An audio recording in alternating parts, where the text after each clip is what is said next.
Hey guys, how's it going? Probably you guys are doing a really good job. What are you doing? And I'm doing too, and it's been going really good, to be honest. So last week I uploaded a video where I kind of upgraded my graduation photo from this to that.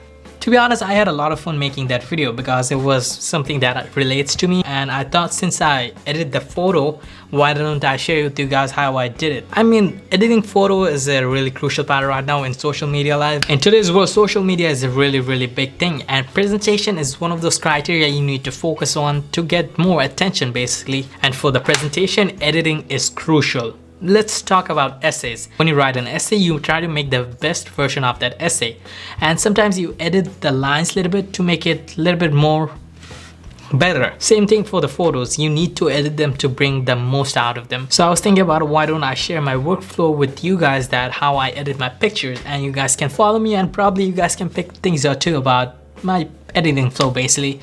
You don't really have to follow exactly what am I doing, but you can learn about how to properly expose a picture and also how to play with the saturation a little bit. So this is the software that I use for my photo editing flow. It's called Polar. You can get this software in basically every platform, as well as this thing is online, so you can edit stuff when you are outside and you don't use PC or something like that. But this is the thing that I use the most. And yes, you can use Lightroom or something like that, and it's just gonna be the same basics that is gonna get applied over there as well. So you guys still can watch the video and it's gonna be almost exactly the same thing. And I'm gonna go over the really basic stuff. I didn't do anything crazy like masking or something like that. It's just normal basic color grading. So for this picture, the first thing I want to have is so this picture looks a little bit dull, so I'm gonna bring up the exposure a little bit. That way it's gonna look a little bit more brighter. I think we can increase the vibrance a little bit, and I'm not gonna play too much with the saturation because sometimes saturation just like doesn't go really well with your skin tone. See, as you can see, if I increase the saturation, my face just becomes red as like a tomato.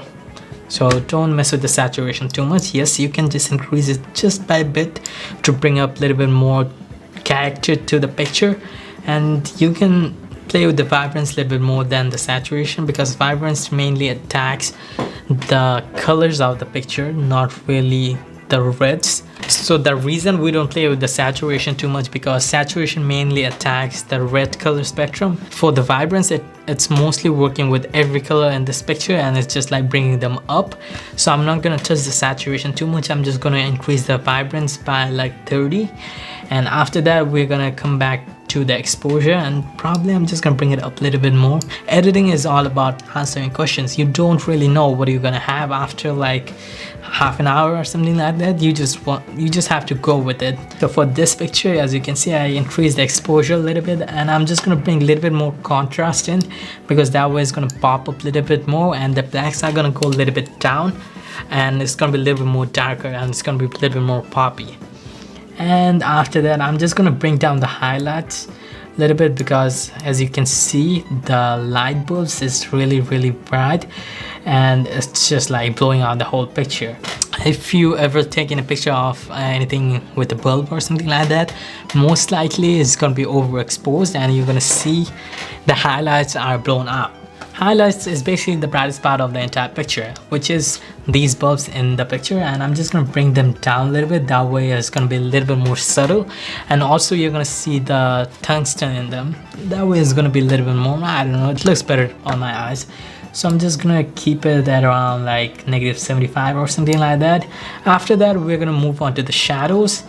To be honest, the picture looks a little bit dull, so I'm gonna bring up the shadows as well, so it's gonna look a little bit more brighter.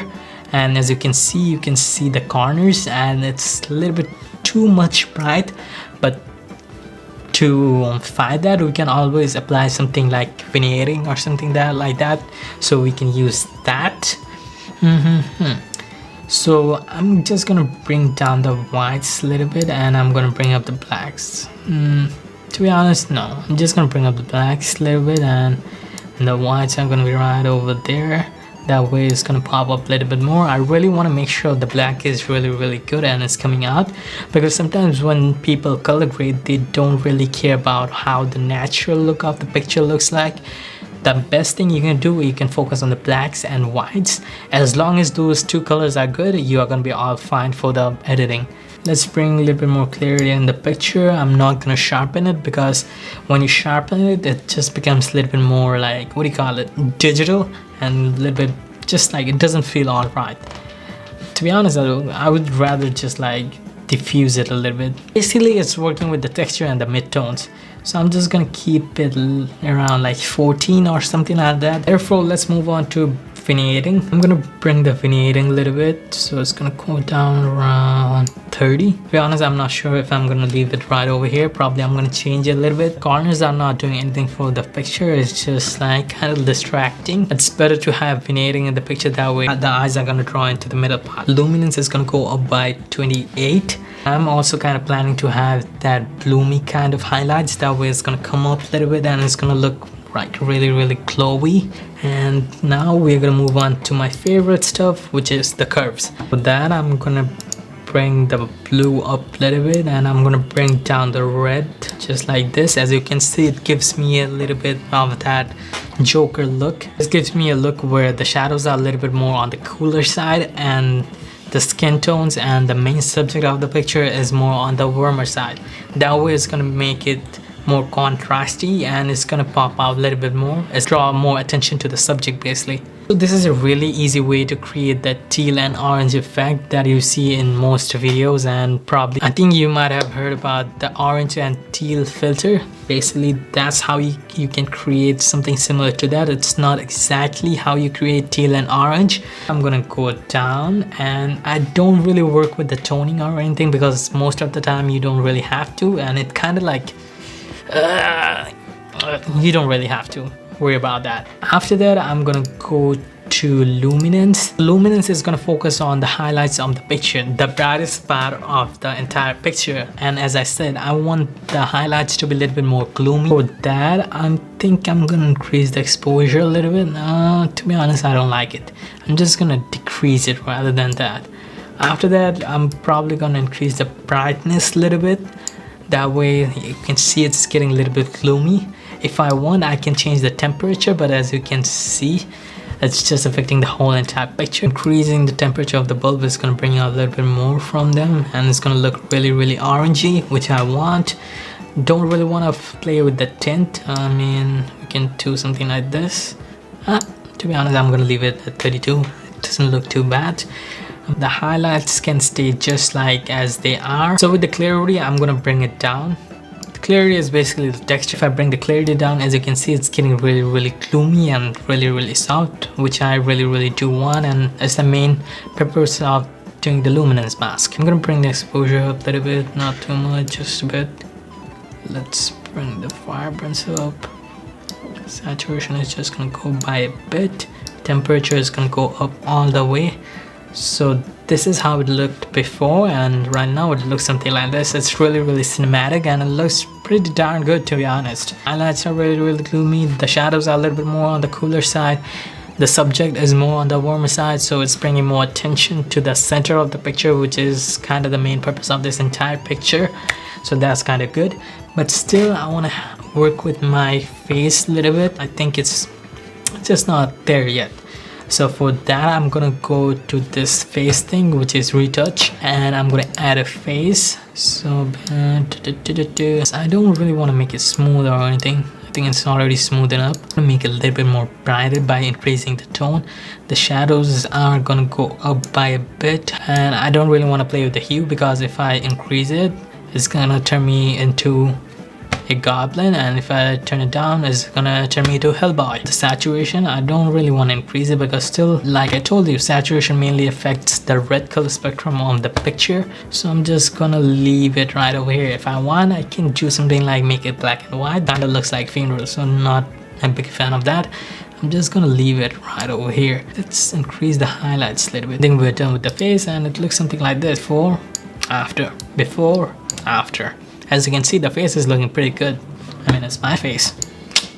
I think I have to bring up the vignetting a little bit because I didn't notice the power adapter was right over here. I just noticed that. I'm gonna go up and bring up the vibrance also. Last thing I need to do to make it a little bit more cinematic is to change the aspect ratio to 16:9. So there you go, that's how I edit my picture, and it looks something like this. And hopefully you guys enjoyed the picture, but I got one more thing that you guys can use for your next photography session. So as you can see, this photo right over here, let it load up. It's gonna take a couple of seconds. So this is the other photo that I took while I was taking the other one. This one looks really different from the one that I got in the previous one, because in this one, for this picture, what I basically did was like change the color temperature to 2700 Kelvin rather than 5600 Kelvin. 5500 to 5600 Kelvin is the daylight settings, which is built into the camera. And if you just change it to the tungsten, you can tell the camera to take the orange light and make it to basically white light.